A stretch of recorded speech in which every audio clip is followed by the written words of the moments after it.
Hello నమస్తే. ఇది ఒక్కటి గనక వేసి చేస్తే కట్టె పొంగలి గుళ్ళో ప్రసాదం లెక్క ఉంటుంది. ఇక అదేందో చెప్తా, మిస్గాకురి. ముందుగా ప్రెషర్ కుక్కర్లో 3/4 కప్పు రైస్, 1/4 కప్పు పెసరపప్పు వేసి 2 సార్లు మంచిగా గడగాలి. అందులో 3 కప్పుల నీళ్ళు పోసి 4 విజిల్స్ వచ్చే వరకు ఉంచాలి. అది ఉడికినాక అందులో ఇంత ఉప్పు వేసి మొత్తం కలిసేటట్టు మంచిగా కలపాలి. బియ్యం నానబెట్టిన నీళ్ళతోని జుట్టు తడుపుకుంటే జుట్టు డ్యామేజ్ అవ్వకుండా ఉంటుంది. ఇప్పుడు బాండిలో 1/2 కప్పు నెయ్యి వేయాలి. దాంట్లో ఇంత జీలకర్ర మిరియాలు వేసి జరసేపు ఉంచాలి.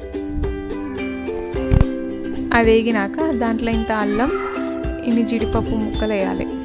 జీడిపప్పు జర బ్రౌన్ అయ్యే వరకు ఉంచాలి.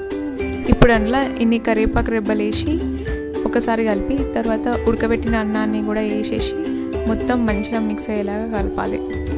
జీలకర్ర పొడి, నల్ల మిరియాల పొడి, అల్లం ముద్ద ఈ 3 కలిపిన మిశ్రమాన్ని వేయాలి.